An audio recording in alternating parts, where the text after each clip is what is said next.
a different start to a video, wasn't it? I wanted to start like cobbling together this reading vlog, which is that at the moment just been a lot of B-roll of me just like sitting in places and being like this with the book, which like, who needs that? At point of recording, I've been reading this book for 2 days, I think. I think I started it on Sunday.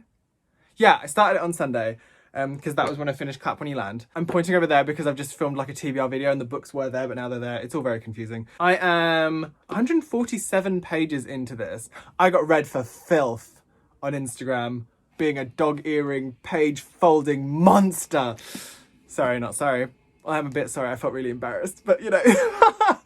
Anyhow, I'll Be Home for Christmas, for those of you who don't know, is a collection of short stories written by some UKYA writers, as well as Tracy Darnton, who is a UKYA writer now, but was a competition winner to get into this collection. So far, I'm really, really enjoying rediscovering these stories. I forgot how different they are, how all of them have that. They were meant to write a story on the theme of home, and they've all taken that to mean something else.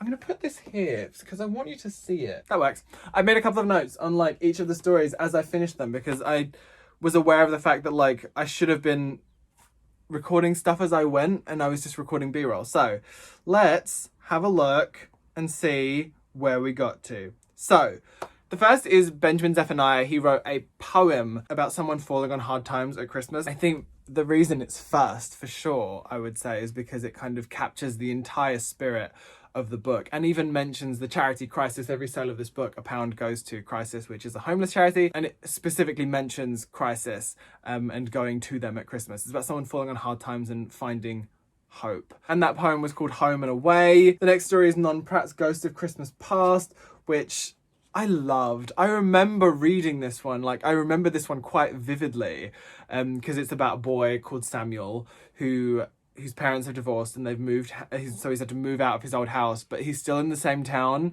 and he's seen his house have a for sale sign, a sold sign, and then no sign at all because someone else has moved in. It's really stunning. Like I say this all the time, but Non just writes people. She writes people, and it's just, you can feel it. And it's amazing and I love it. So gorgeous, and it just gave me so many feelings. It's a really, really stunning story. I remember it from the last time I read the collection, and I think it is one of my favourites in there, if I remember rightly. And then for something completely different, Marcus Sedgwick's If Only in My Dreams, which is set in space and is about these 3 people that live on a space station. And it's so eerie, so creepy, so out of left field when you consider that this is like a Christmassy collection about home, but they're looking down on Earth, so it sort of like tracks in that way. It's really interesting. The interpretation is so interesting because like you move from like Nuns, which is very grounded in reality, to Marcus Sedgwick's, which is so not. And I don't remember reading this one previously, but like it's so creepy, but in the best way. It's kind of brilliant. It's actually kind of brilliant and really, really surprised me. Like I said, I don't remember that one from last time I read it because it was like 4 or 5 years ago, but it's kind of amazing and I lived. Then there was Clarke's story, which is called Family You Choose, and I knew this one was going to get me in my emotions, and it's about a girl called Effie who's kind of going through some things that I don't want to spoil too much about these stories because I do want you to read this collection because it's really gorge. And she's going to this Waifs and Strays dinner which is being held by AJ and his 2 mums, and this old woman called Marjorie and this boy called Lionel, and it's these people that like have created like a found family. And I'm gonna go into something, but like, you know, that I feel like it's something that you do as a queer person. I feel like you find your tribe and you find your people, and like I think a found family is kind of an important thing as a queer person because they'll get you in a way that your parents can't. They can possibly understand exactly where you're coming from and what you're going through. It's really lovely. It's a lovely, lovely story. I really liked that one. I mean, I've liked all of these. Is this a bad reading vlog? I don't know what you want from a reading vlog. It's just me saying I like things. Kevin Brooks' story was next, which was The Associates, which was very short but very moving. And I don't really want to say too much more than that. It was a really short entry, and it kind of it was very, very powerful for something that was so small. And that's all I'm going to say on that one. I really, really enjoyed that. And the last one the most recent one that I've read, which was last night, which is The After School Club by Holly Bourne. Holly Bourne, who's like freaking YA superstar, which is about a girl called Mercedes and a boy called Ben, who are essentially from complete opposite sides of the school popularity scale in a way, but they have been secretly meeting and becoming close with one another. It's a gorgeous story, and it's so stunning. Like, the writing short stories, I think, is such a hard thing to do. It's so difficult to be able to create something, this little world with these people in it in such a short space, and Holly does it incredibly well. Everyone in this collection does it so incredibly well, but I've just finished Holly's one, so it's like fresh in my brain. That story is such a gut punch, and it's so good. It's such a gut punch. Like, the end of that story will destroy you. And that's tea. Anyway, I'll be carrying on reading that today, and I'll hopefully do more than just like B-roll, and I can maybe talk about it a little bit less formally, I guess. But yeah, the reading vlog continues. So I'm home. It's 5 to 11. I ended up wasting too much time before I left the house today, so I ended up having to get the train, so I didn't get as much time to read. But then I got to the staff canteen and I finished reading Juno's story, which I think it was called Home for Christmas. The book is in my bag, so I've not looked. I think it's called Home for Christmas. I loved it. I cried. It's about a boy going home to come out to his mum at Christmas, and it made me do a weep. It was beautiful. I really, really loved it. And then on the bus home just now, read Sita Brahmachari's story, Amir and George, which was also really, really lovely, very, very powerful. Again, it's like, if you look at the two stories, obviously Sita's is after Juno's, and if you look at the two stories side by side, like, they could not be more different in terms of content, in terms of the way they're describing, or the way that they've interpreted the theme of home. That's what I like so much about this collection, actually, is that everyone has interpreted the theme of home in a different way, whether that be something happy, whether it be something you're looking for, whether it be something that you've still not found. It's very, very interesting. It's a really great collection. If you've not read it, I do really recommend it. So far, there's not a dud.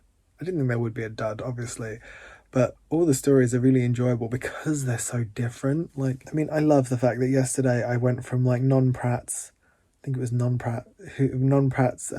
contemporary, very grounded in reality story to Marcus Sedgwick in space, to a story about two homeless guys, which was Kevin Brooks' ones, to a high school story, which is Holly Bourne. It's amazing, the different places that these authors are going. It's really amazing.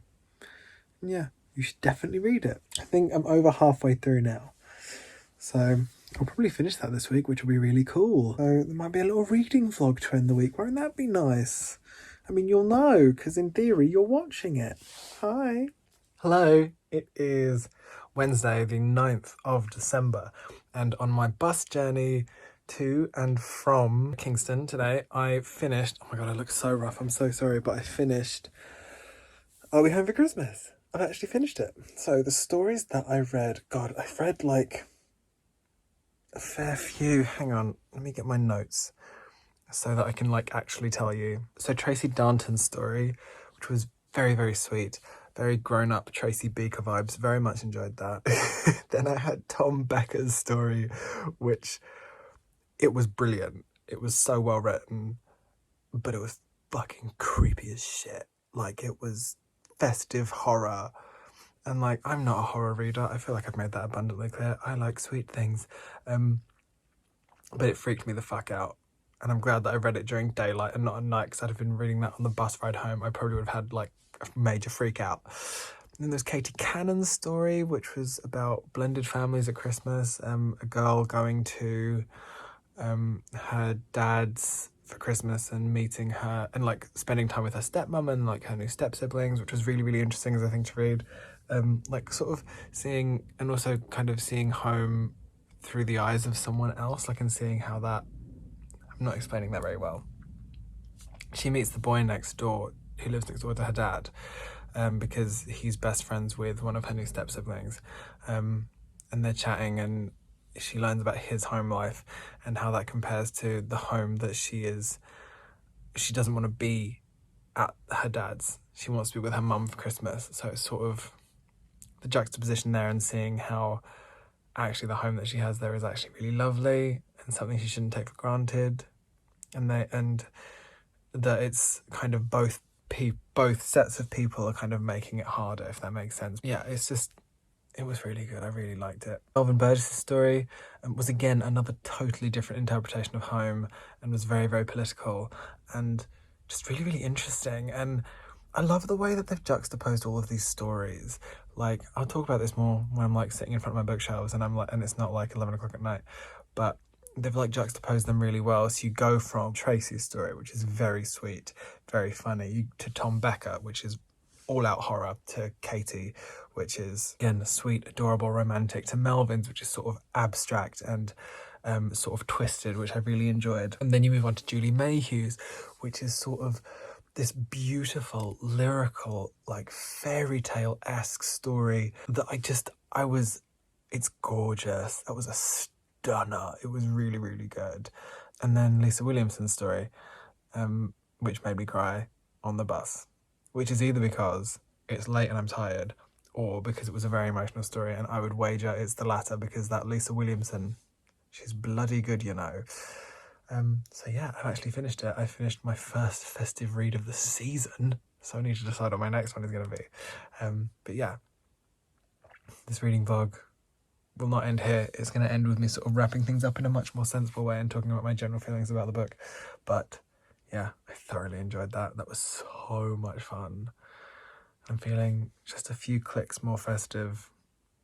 So yeah, there will be a more awake and put together George after the jump. Hello. So it is a couple of days after I recorded that last little clip, and I wanted to wrap up this video by giving some fuller thoughts on I'll Be Home for Christmas, the incredible short story anthology published by Stripes 4 years ago, almost. On the whole, I thoroughly enjoyed reading this collection. It was really nice to dive back into. It's really weird that I made a video about rereading this week, and actually this and My True Love Gave to Me are two books that I am rereading over the festive period, so I probably should have mentioned those in there, but I didn't, so it is what it is. I so enjoyed reading this. I so enjoyed rediscovering these stories that for the most part, I'm going to be really honest, I'd forgotten most of these stories because it was like 4 years ago, and I mean, I can barely remember what I read last week, let alone what I read 4 years ago. But this collection is absolutely gorgeous. I think I've mentioned it a couple of times throughout the video, but my favourite thing about it is the fact that there is a lot of juxtaposition of these stories. So you go from something very grounded and contemporary into something that's a little bit more fantastical. So you had like the juxtaposition of non-Pratt and Marcus Sedgwick. You had the juxtaposition of Tracy Darnton and Tom Becker, or Juno, Dawson and Sita Brahmachari. Like, whether it be moving genres or whether it be moving feelings or moving voices, it was really interesting to see how these stories kind of sat next to one another. I didn't talk enough about Lisa Williams' story in that last clip. Her story was absolutely wonderful. It's about a girl called Lauren who is working in a sandwich shop, who is without a home. She's been kicked out of her home and she's figuring out where she's going to stay that night, and it's kind of about her riding the bus at night just to kind of be warm and to survive the night. There's more to it than that. Of course there's more to it than that. I'm not going to explain the entire story to you, but it's an absolutely gorgeous, gorgeous story. And I was sat reading it on a bus doing a tiny cry, because Lisa is a bloody good writer and knows how to like cut you up with words, and it's stunning. I absolutely adored this collection. It made me feel properly festive, and like, because of how the world is at the moment, it's kind of hard to find that festive feeling, I think. And I think reading is sort of taking me there in a way that just the world in general isn't. This made me feel a few clicks more festive because of the Christmassy vibes that exist across this book. Although I will say that's probably Tom Becker's story aside, because that story was scary as hell. I mean, I was about to say I didn't enjoy it, but I did enjoy it because it was incredibly well written. What I didn't enjoy was like being completely freaked out by the whole thing. It was a great story. It just freaked me out a little bit. But I adored this collection. So yeah, I absolutely loved it. I don't know what else to say apart from that it was absolutely wonderful. And if you're looking for some Christmassy UK-based UKYA short stories, this is probably a really good place to go. Stripes have done a few UKYA mostly short story collections. They did A Change Is Gonna Come, they did the Proud anthology, which is absolutely gorgeous, and I think this was maybe the first one that they did, and it's absolutely stunning, and I really recommend it. So that is the end of this little reading vlog. I'm figuring out how reading vlogs work. I've watched quite a few, and it's sort of figuring out the balance between like cutesy b-roll and me talking about the book and how much I tell you and blah. But that is the end of this video. I hope you enjoyed it. If you did, don't forget to put a thumb on it and subscribe down below if you want to see more. I love each and every one of your faces, and I'll speak to you tomorrow. Bye.